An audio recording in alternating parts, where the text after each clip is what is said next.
What's good, my anime family and comic book community? My boy sent me this today and I had to react to it. It says 2 teams will protect you and 2 teams will hunt you. Which one are you picking? Now, I chose A and D, but you really only need Team D to be honest with you. And that's because of these 2 gentlemen right here, Ra's al Ghul and Black Panther. Now look, when I look at matchups like this, I'm looking at these characters in their regular iterations. And let me clarify that by saying this. What I mean is, yes, I do understand in normal continuity comic books, some characters are granted special powers. Like when Frank Castle in his main continuity was granted special powers by the Beast and later became the God of War. And in these storylines, we all know that eventually things go back to the status quo. A prime example is like when Iron Man got that Uru metal suit. Eventually he lost it because if he didn't, the comic books would become boring and everybody would be overpowered. So I am talking about these characters as they're normally depicted, and if so, Team D has definitely got this in the bag. And it's not just because they have 2 of the best fighters of their universes, but it's also because of their resources.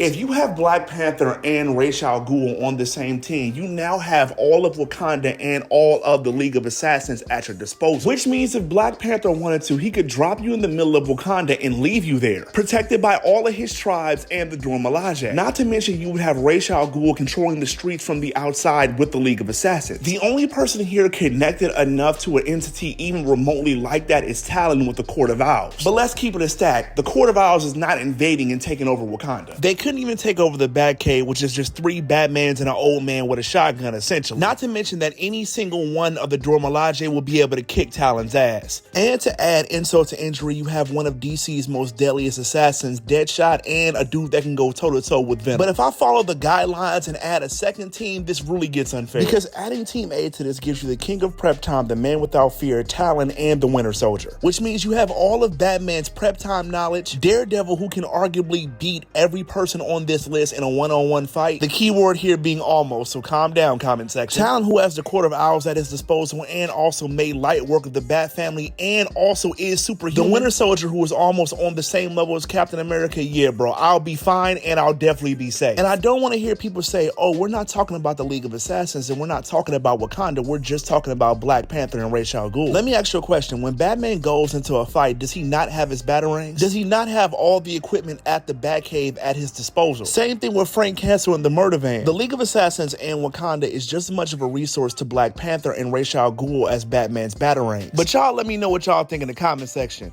Peace.